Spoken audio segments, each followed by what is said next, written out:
Good evening, everyone.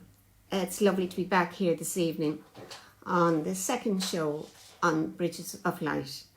This evening, if you've read the posts, it's going to be on the essence of mediumship, more or less the mechanics of mediumship and how the different aspects of it can be developed, and what is your natural trait and how to work with your natural ability. When we start working as mediums, it's a time where we've invested a lot of time and work into the process. For a start, mediums are born. We talked in the last show about psychic abilities. Everyone is psychic, but mediumship is different in the sense that you have to work quite. Hi Joanne, lovely to see you here, and I hope you're keeping up your mediumship. You had a lovely link back when we were working together. We have a time where the mediumship may lie dormant for a number of years and for a number of reasons. Some people are lucky enough to go through from childhood and have the experiences of meeting their guides and helpers and carrying that through to into adulthood. But it is more common that it's later on in life that we develop mediumship. And when we look at what it is that can delay us, it may be that we need to gain life experiences that will help us in our work later on. There's a lot of information about mediumship today. You can go online and explore the world of mediumship that's available online. There are also a number of books. Hi Bianca, how are you? Lovely to see you back. Bianca was fantastic at interpreting the show the last time, and I know at the minute it has been a rush for her this evening. We'll just see what is happening here. I'm getting a post. But to get back to where I was, there are a lot of ways to look at developing your mediumship. It's more the information you can access. You need to feel drawn to it, because remember, it's your intuitive self that is actually drawing you to the line of meeting people or coming across a passage in a book. Sometimes is enough to get you interested. When we look at hi Bianca, everything okay with you? Am I talking too fast? I tend to get carried away. When we look at the books, there are millions of books on development. I have a book here that I will show you. It's Simplicity in Itself. It's written by, I know you can't see the title of it, but it's written by Harry Edwards, who was a profound healer as well. And the name of the book is A Guide for the Development of Mediumship. And I would still refer at times to the different aspects, because mediumship is so broad.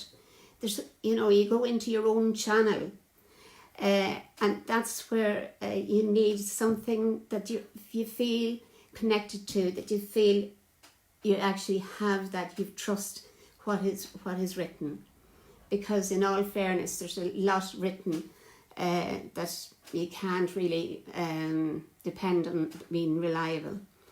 But to get into the simplicity of it is what's important, because it's meant to be enjoyable. It's not meant to be, okay, good.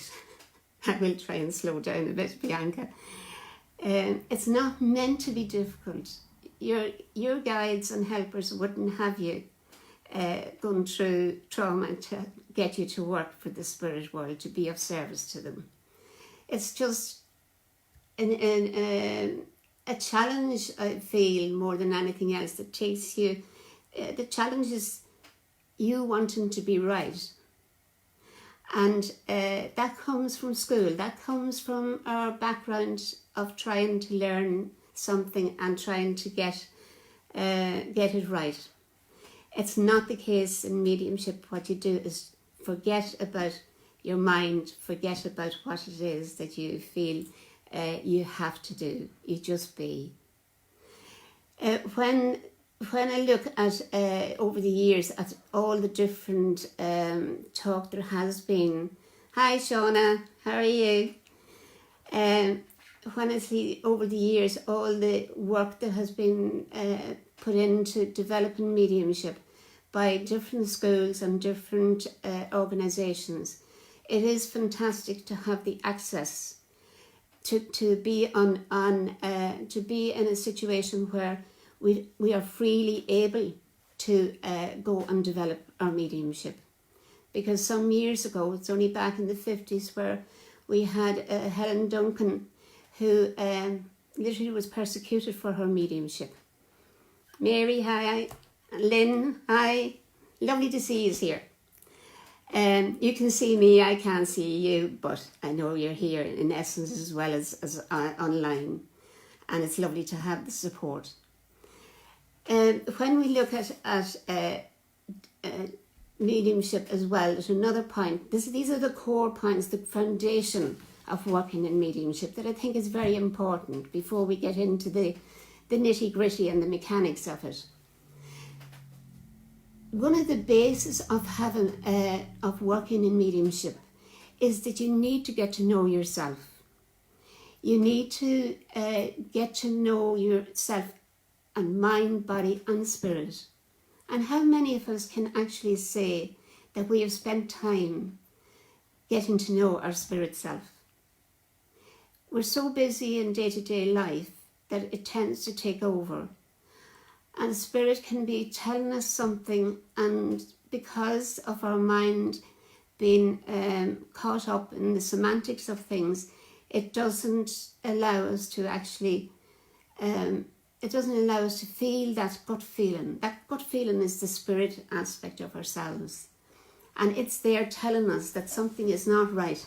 And very often at times we just head on anyway and don't pay any heed to it. So for me, I would feel it's very important to spend time looking at how we can sit and explore our own spirit self. Meditation is one way, but meditation sometimes takes you to a dimension if you're in a guided meditation. But for me, I feel that it's time really spent contemplating, just being in the present. And unsolved issues can then rise to the fore and can show themselves up and gives you the food for working with. I trained as a counsellor years ago, and when I thought of going on the training course, I thought the content was going to be about how to work to help people. And that wasn't the case at all. 90% of the course evolved around learning about the self, learning about me. And I was quite shocked at that. But at the end, I realised why. So mediumship is of similar nature, because you're going to be working with people who have experienced loss, very profound loss, and it can be a very emotional experience to be in the presence for that person when they come for a sitting.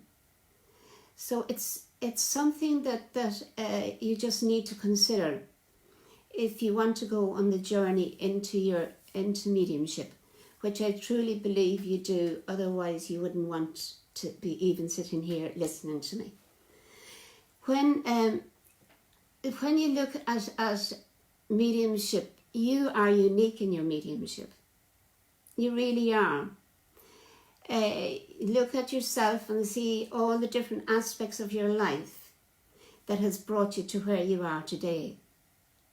There's so many different people has been involved in influencing where you are now. And when it comes to a point where you think, I've had it, I'm not going to continue on this journey, all of a sudden you'll find someone comes along and boosts your energy and you're off again. I really do feel that once you take that first step, there is no turning back, because it's such a beautiful place to be. It's beautiful to be in the blending with the essence of your guides and helpers, and also then being of service to the spirit world. Because imagine what it's like for someone who is in the spirit world and they're trying to get a message across to their loved ones here. So it's a celebration for them. And I just say at demonstrations, people can be sitting very solemn and nearly afraid of what's going to happen, in a sense. But I just say, if you had someone coming home from Italy, coming home from America, New Zealand, how would you be? Wouldn't you be ecstatic? All of a sudden you would have someone you loved within your space. And that's what it is about energy and spirit work. So it's something that you need to just see at a different level. It is a celebration.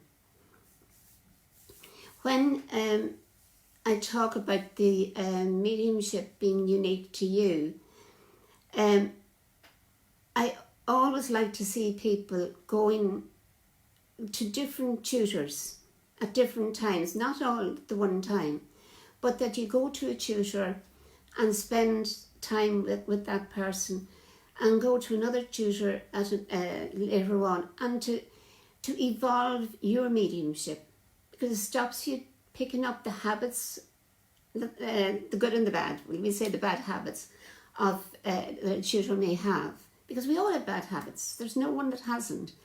But if you work with going to different tutors at different times, you actually allow your own spirit to evolve. And that's what's important, because you need to do it in your own unique style. I often tell the story when I'm teaching about going to see a medium demonstrating, and she was excellent. Our evidence was excellent, but we knew who her mentor was straight away, because she had all the mannerisms of her mentor, who was very well known. And the sad part in that was that she lost her own identity within it, because you have to be, it's difficult later on to break that down and not feel that you have to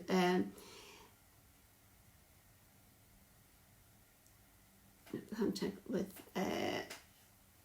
I'll check on that with her spirit. Yeah, okay.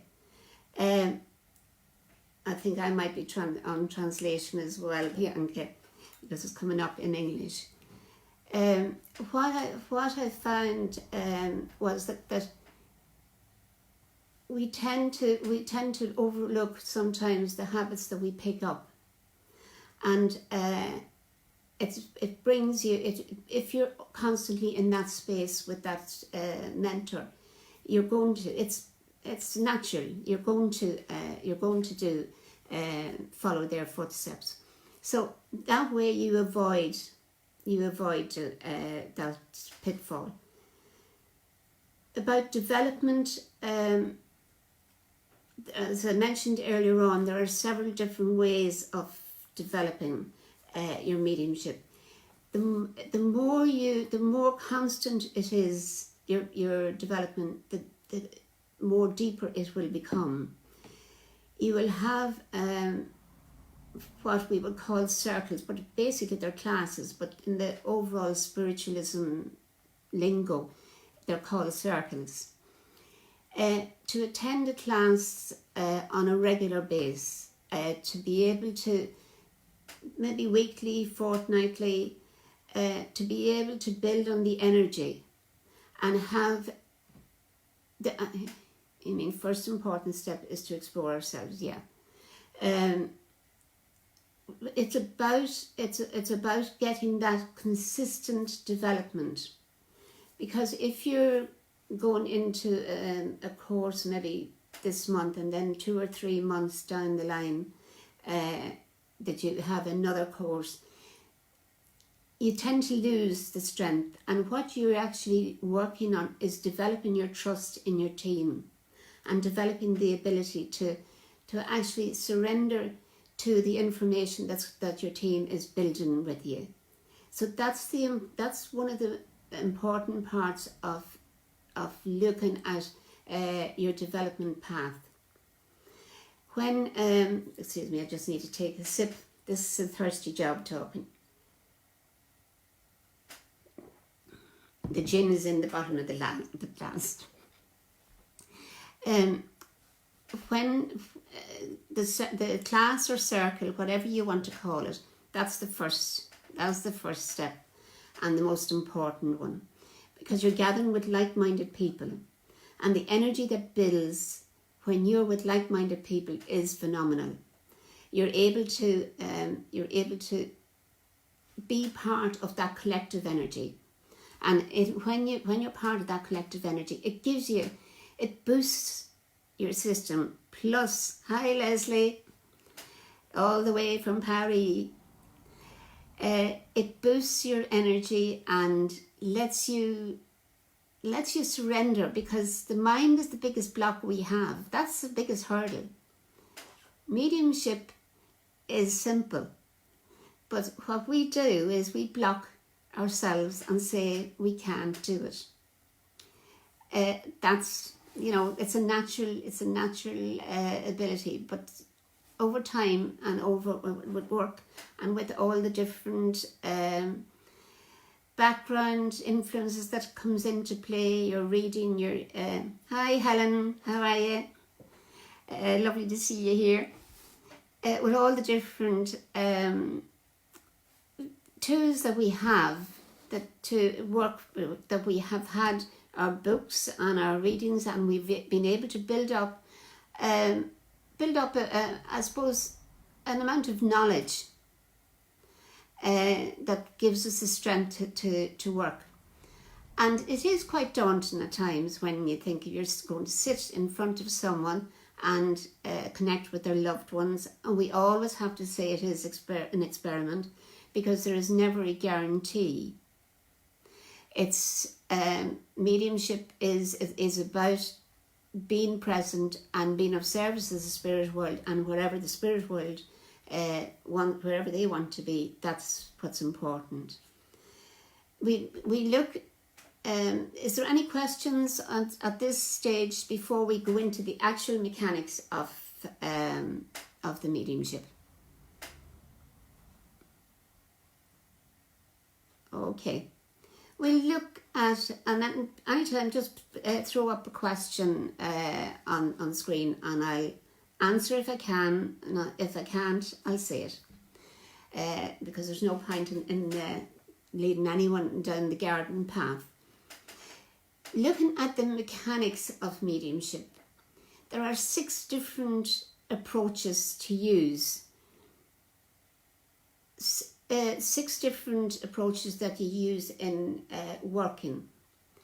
And the first one I'll visit because it's clairvoyance. Clairvoyance actually means clear seeing. But it's a term that's used very loosely. Someone will say they're going to a clairvoyant and that they will see the future and tell them where they are at the minute. But the actual mechanics of clairvoyance is very limiting, because it's like images that's shown to you in a flash that don't stay around. It's all done very, very quickly. But it's shown, it can be an image of a photo, or it can be like a silent movie. And when you see these images, remember you are also talking. So what you're doing is the spirit world is bringing in this information through imagery, and you're at the same time talking. So you begin to build a picture of what is important from the spirit world to give to the sitter. Now, I always think if you were just clairvoyant on its own, it would be very difficult to relay a message of support and love to the sitter. So there are so many other elements involved that can be used in a sitting. But as I say, it's just when you hear clairvoyance, I always think, yeah, it's something that is misinterpreted, really. That's the easiest way of saying it. The next quite common clair is clairaudience. Clairaudience is when you hear. And when you hear the sound, sometimes it's as if you're sitting talking to someone, but believe me, that would be very easy if it was going to be as clear as that. More often than not, the drop-in words or the drop-in, it could be music that they loved, it could be maybe their workplace, the noise that came from their workplace, it could be a car that had its own unique sound. It can be, this is where clairaudience comes in, that it's a sound that's given to you and you're hearing it. Now, we will talk about another aspect of that. We'll talk about the aspect of subjective and objective mediumship, and at the minute we'll just roll with this. The good thing about these shows is they're available on YouTube, so that if you miss something, some part of it, you're able to watch it again. And that's why I am including so many things, because in a class you wouldn't even think of putting in so many aspects of it. But yeah, when we talk about the clairaudience, as I say, it can be a song, it can be anything. So marry clairaudience with clairvoyance, and you have quite a strong means of communication. You have the blending now of the information. So we'll work on, and we have the clairalliance. And the clairalliance is about the sense of smell. When you think of some places, some houses, some out in the Mother Nature, you become aware of a certain type of smell or aroma, and that if it's associated with someone, can be great proof that they're present with you. I know one experience I had was lavender, being in fields of lavender, the smell, and it was lovely. And then I went on to be able to say to the sitter about lavender, and she said she lived beside a field of lavender. Okay, Diana, how are you? I'll come back to your question when I'll just go through the clairs, and then I'll come back to your question and give you an answer, okay? So we have that now. We're going to marry that up again with the clairaudience and the clairvoyance, and each time we're building energy. Now, not everyone is going to have all of these faculties heightened to a level that they can communicate, but it helps to be able to have 2 or 3 of them to help build the picture for your sitter. We've Claire Gustins, which is about the taste. It's about how you taste food. Someone might, in the spirit world, might have loved garlic, or they might have loved something spicy. So they give you, what better proof? Someone comes through, and the medium says, oh, I've garlic, I've the whole taste of garlic going on for me. So it's something that it's very easy for the spirit world to use your senses like that. Clairsentience. I'll hold my hand up, and that's my strongest of all. I have a few of the others that comes in and out at times, but clairsentience, it's where every cell in your body becomes an antenna for communication. The spirit world are able to impress on you a lot of different aspects. They can impress on you health conditions that you suffered from, or health conditions that you passed over from, maybe some where you might have had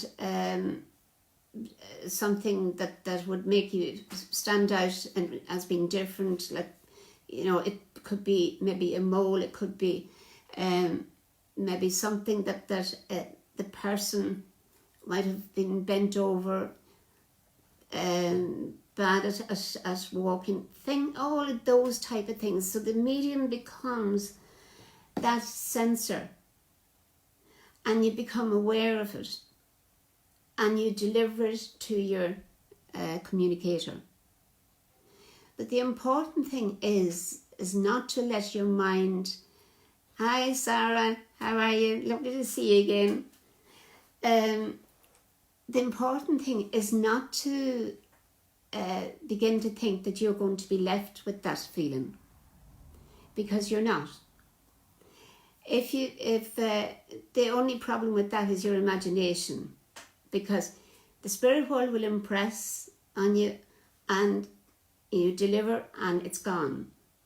That's the reason you were given it, just to deliver and nothing else. So no fear of that being left holding the condition.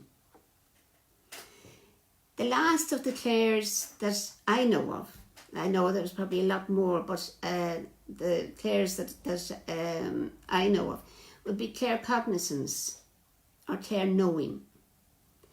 There's no explanation for it. You just know. And it's so straightforward that you don't even stop to think. It's like, you know that tomorrow morning, hi Siobhan, you know that tomorrow morning the sun's going to rise. It's just a knowing. So within the clairs, you have a good combination to be able to communicate with the spirit world. They impress on you. You pass on the information to your clients or to your audience, whatever way it is for you, you work with it. The majority of mediums has one very strong faculty within that, and then occasionally you can have maybe 1 or 2 of the other faculties that come in to assist in the building of the information. Mine particularly would be, as I said, clairsentient, a clairaudience, not continuous, but it appears when it's needed, basically. And I suppose at another level too, it is the claircognizance, because sometimes we just get the information, don't know where it's from, don't question it, just get on with it. Okay, I'm going to go back here to, I hope I can. And this is a new iPad, and I fear it, Diana. Okay. How do you know what the message you get is a message and not something that your mind wants to? Okay. The easiest way, and it's not really an answer to you, the easiest way is to say that it's time working with communication with the spirit world. Our imagination is our best friend when we're developing mediumship. It's our, now I won't say enemy, but it's our challenge when we start working as a medium, because you begin to think, is that my imagination? You start, the spirit world know you can be creative with your imagination. And one of the terms that's often used is when a medium is starting on their development path is start talking, keep talking. The theory behind that is that you actually don't be thinking. You keep talking, and along the way, spirit drops in information, and you're giving the information, and you don't even know you're giving it, because you're talking and it's a flow. And that's the easiest way of saying that, over time, when you do that, over time, what you find is you begin to know the difference between what your imagination is and what the spirit world has given you. So it's not a clear-cut answer, because you can be given information that you think is information that belongs to you, and your mind is doing 90. But then the sitter comes back to you and says, that is right. That is right. We literally don't think of how the spirit world, and I'm going back before I started to work as a medium, we don't think of how the spirit world can communicate with us. What we think is we have our imagination, and it's all made up, or it's a dream, and within that we lose sight of what is really possible. And it's through the commitment I mentioned earlier, that it is about commitment, and you need regular development to be able to overcome your fears and overcome what can be bugging you, and what can be a challenge for you to overcome. Our mind is our challenge. Does that answer your question, Diana? Because it's that the message you get is a message and not something that your mind wants to. I feel with the last. Hello, Marina. How are you? I feel a lot of problems we create is that we don't trust ourselves, first of all. So the next stage then is, if we don't trust ourselves, we're not going to trust our spirit team. We have our guides and helpers who work with us. And I'll hold up my hand and say, no, I've never seen my guide. But I know when my guide is with me. A lot of talk is about, you have your guide and they can have feathers and they can have... To me, it's just a matter of knowing that they're there with me. That the strength comes when I have to work. The strength of my guide comes very close, and I know I can trust them to be there. So it's a learning process for sure as you go through day to day working in mediumship. Hello, Catherine. How are you?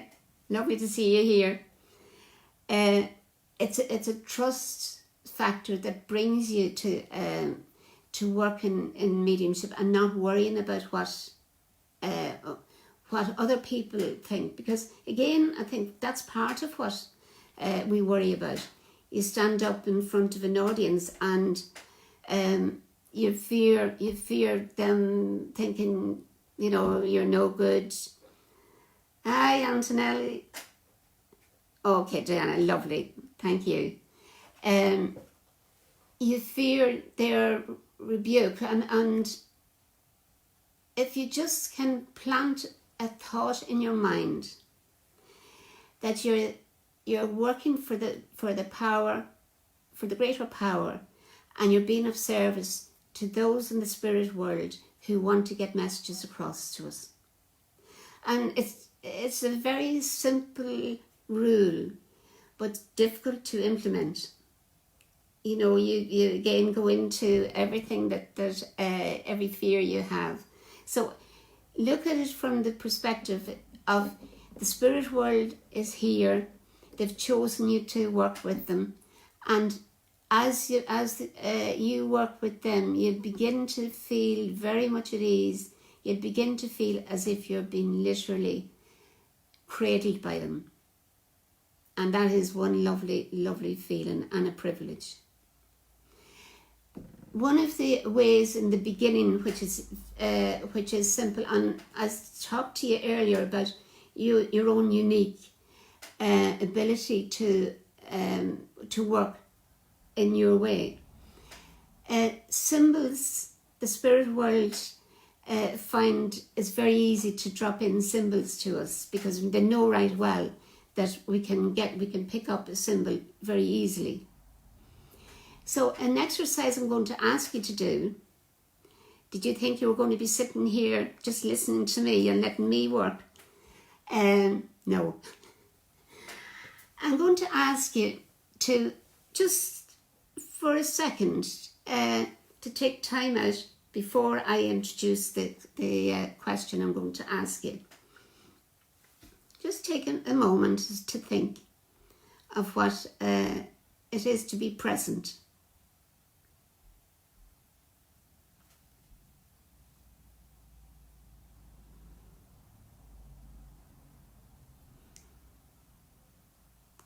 Now, I want you just to respond to this very quickly. You can write on the message window, or you don't have to.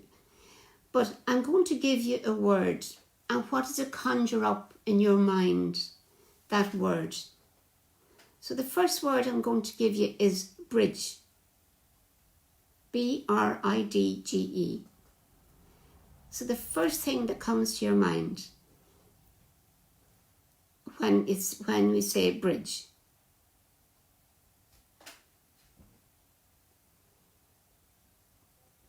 No thinking, just doing. Because what we learn to do in mediumship is to step back from our minds and allow our spirit to actually be influenced in the process. Yes. Connection, white, walk, link both sides. To be is to listen, to see is to hear.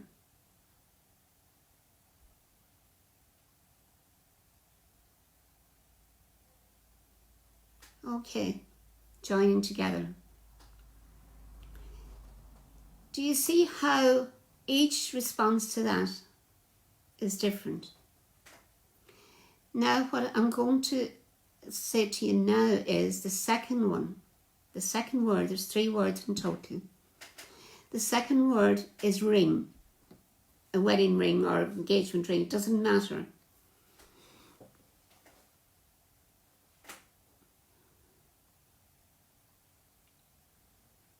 Same process, just drop whatever comes into your mind because it's been, okay. Bond, circle,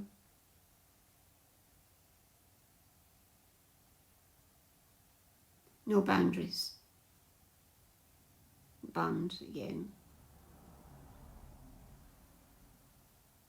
And now the third word I'm going to give you is path. P-A-T-H. Pathway. What does that indicate to you?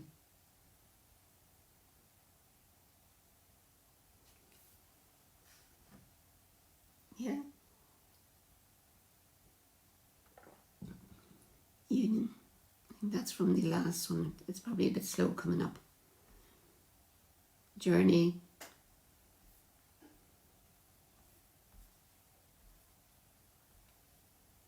You're doing great, Bianca.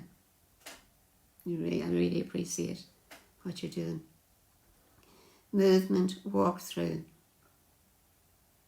travel.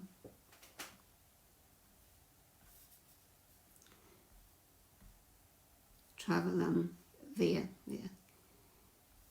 calm movement. I spoke about your uniqueness. If you look at the responses there in symbols, there was very little repetition. So when you get a symbol, the symbol will be given to you, Leslie, when the symbol is given to you, it's given to you knowing your how you'll interpret it. Because remember, your guide knows you better than you know yourself. This is why no one can teach you mediumship. Isn't that great? No one can teach you it because you are unique. Chazelle, how are you? You are unique. So when you have a symbol, each one, more or less, everyone is different. So to you, it would be different to me, and I'll give the interpretation to the sitter of the symbol that I have, because we have gone back all the different influences that has come together over the years since we were born. That has created who we are and the essence of who we are. So it's so easy to just go in there and get in touch with that and not be afraid of it. When we put up barriers to what we want to do in time, we'd say we can't do it. What's stopping us? More often than not, it's the mind that's stopping us. So it's looking at and appreciating what you already have and know, and it is like getting in touch with an inner wisdom that's there, because it is all there. You just need to tweak it. And going to we'll say a circle or class or whatever, going there gives you the opportunity to actually put it into practice. And it's one of the reasons I say if there's a length of time in between, you tend to lose that continuity, you tend to lose that strength in your communication and link with the spirit world. So there is a whole area of, I suppose, uncharted territory that you will travel through. But you have been chosen to work with the spirit world. That can be, as we talked before in the last show, that can be as a healer. It can be as a medium. It can be in so many different ways. It's unreal. So you limit yourself if you don't accept that essence of connection that you have with your team. And I have my own views as who the team are, and it's sometimes it can be difficult for people to accept where I feel the essence of our guide has always been part of us, and that it's connecting with that part, that it is actually connected to the divine essence of energy, of universal energy. And when we connect with that, we access so much wisdom and access so much information as well.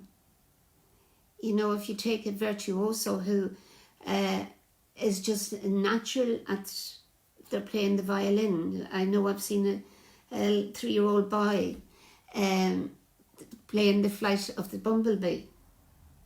Now, how was that?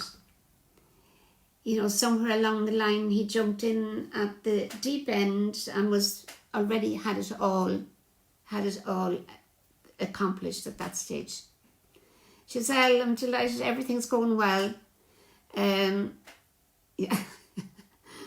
Giselle goes back sometime to when I worked in England, Basingstoke, and lovely to see all's gone well for you to date. So we'll have to hear the update on the news.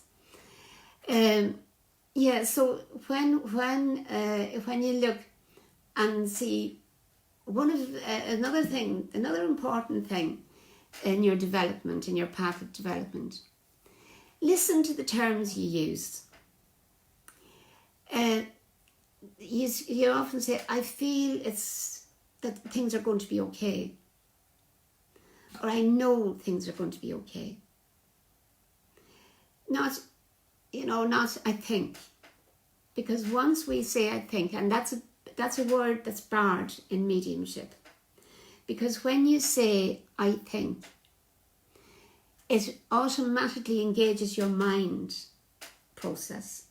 So you're left then with this mix of spirit, essence of who you are, and thinking, oh, that's not what's for me, because that's the conditioning. You think the conditioning in the conditioning process that you've come through. So it's lovely to be in that space and stop the thinking and allow the natural ability to connect with your spirit. And that is through a process of being present. And meditation is one way of doing it, but I said earlier there about it's easier to actually sit, to connect with your spirit, and just allow your spirit to be and feel what is happening within. And if it raises issues that hasn't been dealt with, it will allow you to surface and allow you to the chance to work with. I'm doing a lot of talking, and is there any questions that you would like to ask? I'm getting a horse at this stage. Keep you at work when she believes.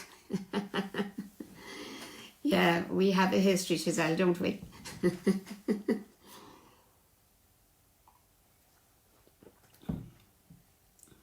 Can I tell one of the stories, Giselle? Yeah, but believe it or not, Joanne, the energy of everyone comes together and creates, regardless of distance. I know I have to hold my hand up and say, the skeptic I am.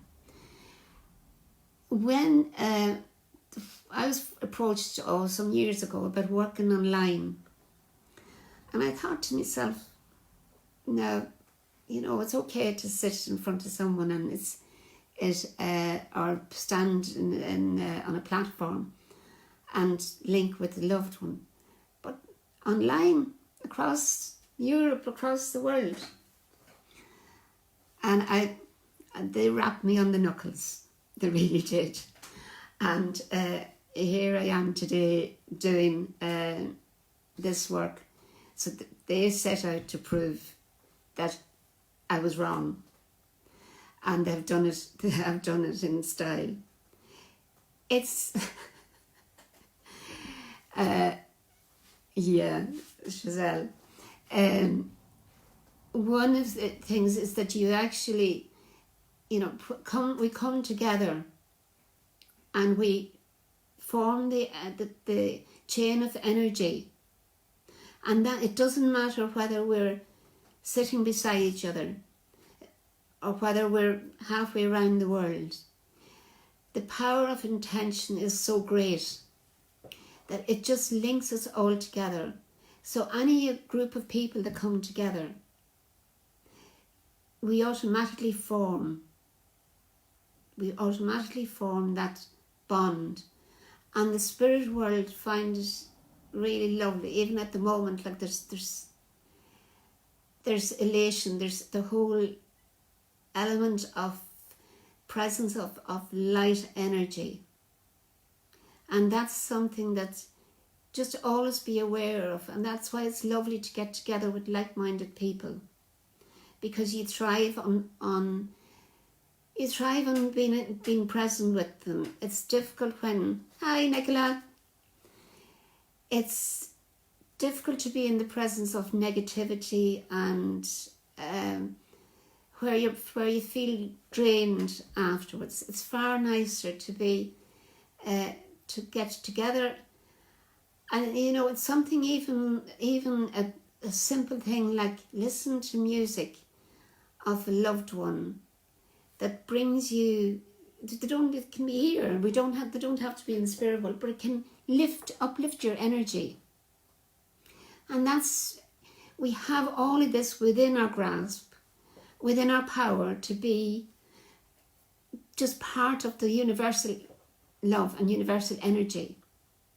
So I feel we tend to back ourselves away. Today's world has brought us to that, because we tend to be running here, running there, and we all do it, no matter what. I retired 8 years ago, and I still get back into the race and get caught up.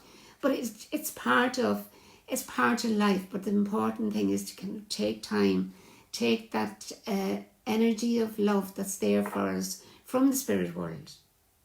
And when we stop for a moment and maybe it's something like the essence of perfume, or even the smell of tobacco of someone that we love, that one of our loved ones who's passed over, and we get that smell and they're with us.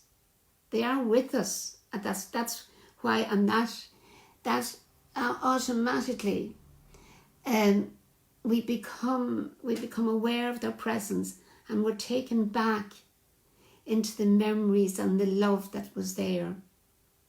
And don't ever forget that it is that they're all the time able to do that. A lot of times we talk about feathers, and feathers are symbolic of the spirit world. Hi Olivia. The feathers are symbolic of the spirit world, and you will find them at times in the most unusual places, and you say, how did they get there? Sorry Bianca, I'm running away fast. Poor Bianca is trying to translate English through an Irish accent to the Italian audience. So God love her. Anyone that knows me knows that that's quite a job. But it's to be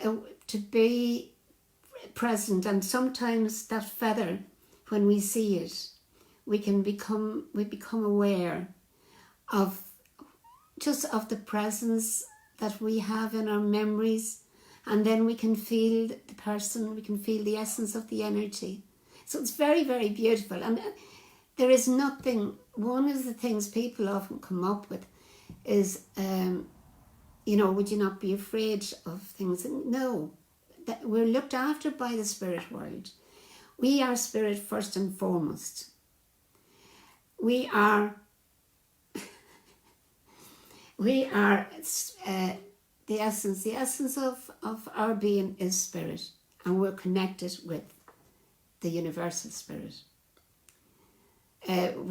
Chazelle comes back in about the translator piece, and I'll just say it, tell the story. Chazelle stood in front of a group that we had in Basingstoke, and Basingstoke is in England, and Chazelle is from Glasgow, and has a good Glasgow accent, good strong one, and the English people had difficulty in understanding me, but we were working together, and I was translating from the Glaswegian accent to the Irish accent to the English accent.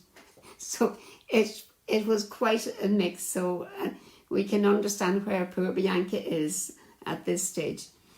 But it's looking at how the spirit world can make us aware.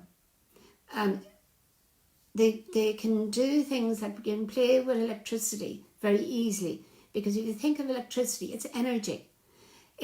So their spirit world is energy, and that way they're able to do whatever they want in reality, because they have the ability to connect with us and not have us forgetting that they're able to do that.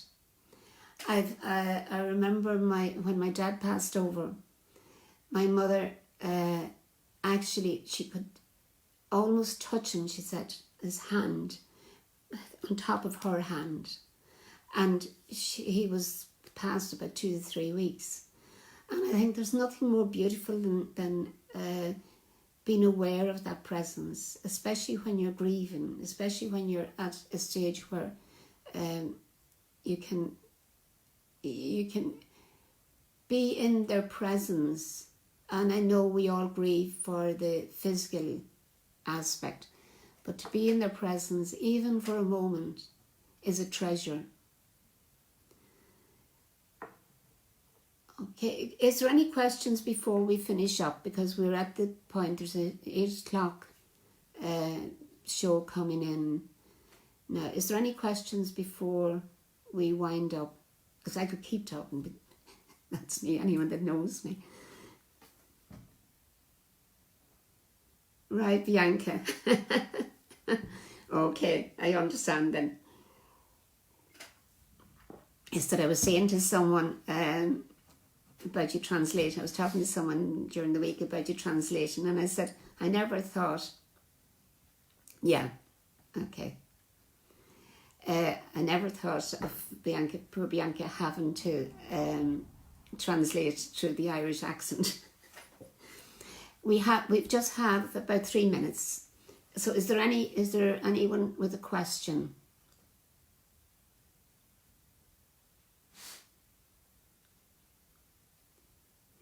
Yes, you can get on YouTube. Now, I don't know if it takes a couple of days to be posted on YouTube, but yes, it will be on YouTube and there permanently. Thanks, Joanne. Thanks for joining.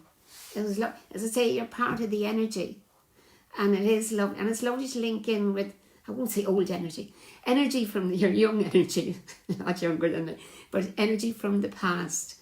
Where we work together. It's lovely to be able to link in at that level and just build the power of love, because love will bring peace. It's the only way forward at this point in time and what we see happening in the world. So to everyone, again, and my very grateful thanks to Bianca. We had no hitches today. Last week, or the last show, was full of hitches and technology ignorance on my behalf. So I'm so pleased this evening went so well, without any breakdowns or calls coming in the midst of it. So this evening, it was lovely to be part of that energy that you all created and generated. Thank you, and I'll see you in 2 weeks. And we'll see what we'll talk about in 2 weeks' time. All right? Bless you.